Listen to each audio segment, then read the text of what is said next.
नमस्कार। हमने चर्चा की थी योग के बारे में, तो लीजिए उसी कड़ी को आगे ले जाते हुए हम फिर चर्चा करते हैं। योग श्रीमद् भगवत गीता में श्री कृष्ण ने कहा, समत्वम योग उच्यते। परमात्मा और जीवात्मा का एकीकरण योग है। The integration of soul with a greater soul is termed as yoga. और साथ में इसी में उन्होंने कहा था, योगा कर्म सुकौशलम। योग कर्म करने के कौशल को कहा जाता है। किसी भी कार्य को कुशलता से करने के लिए हम योग अपनाते हैं। और यदि आप बात करते हैं योग विशिष्ट में, तो योग विशिष्ट में कहा गया है कि yoga is a strategy employed to lead a journey of life with a successful way। जीवन को सफलतापूर्वक जीने के लिए जिस कार्य विधि को अपनाया जाता है, जिस शैली को अपनाया जाता है, उसे योग कहते हैं। और यदि बात करें हम, जिसे योग ऋषि कहा जाता है महर्षि पतंजलि की, तो वो कहते हैं, the ability to control the fluctuation of mind, योगाश्चित्त वृत्ति निरोधो।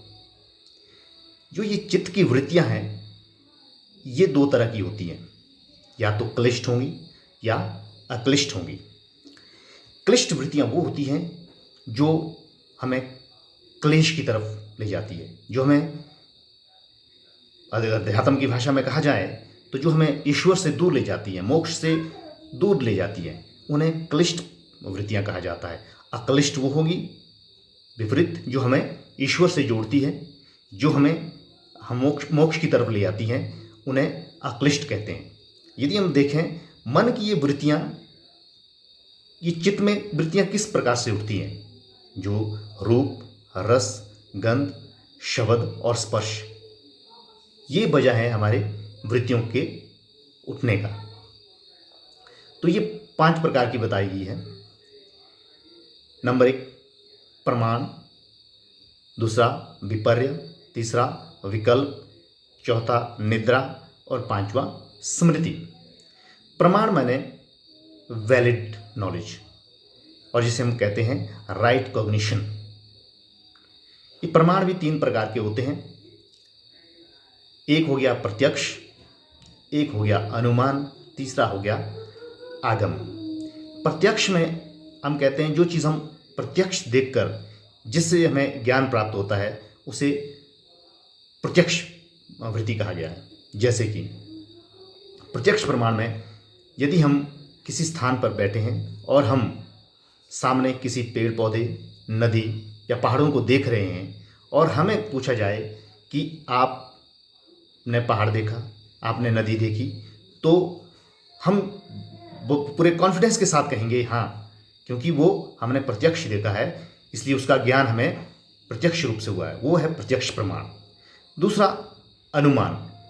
एक वो प्रमाण होता है जो हम अपने पूर्व अनुभव के आधार पर अनुमान लगाते हैं, उसे कहते, वो भी पूर्व अनुभव के आधार पर जो हम अनुमान लगा रहे हैं, वो भी हमारा सही ज्ञान हो सकता है। और तीसरा है आगम। आगम मैंने जो हमने सुना हो, सुना किससे हो, सिद्ध पुरुषों से, महापुरुषों से, और अपने गुरुजनों से, अपने माता पिता से, उस ज्ञान को कहते हैं आगमन प्रमाण। और दूसरी बात करते हैं हम विपर्य। विपर्य को कहा गया है मिथ्या ज्ञान या भ्रांत ज्ञान भी कहते हैं, जिसको हम बोलते हैं मिसकॉन्सेप्शन या रॉन्ग कॉग्निशन। जैसे कि जब हम किसी चीज़ को देखते हैं, जैसे कि मान लीजिए रात के अंधेरे में आपने रस्सी को सांप मान लिया, लेकिन जब उजाले में आपने देखा रस्सी को सांप मानकर जो आपने कल्पना की थी सांप के गुणों की, वो गुण एक भी रस्सी से नहीं मिल रहा है। तो कहने का मतलब वो आपका मिथ्या ज्ञान था। तीसरा विकल्प।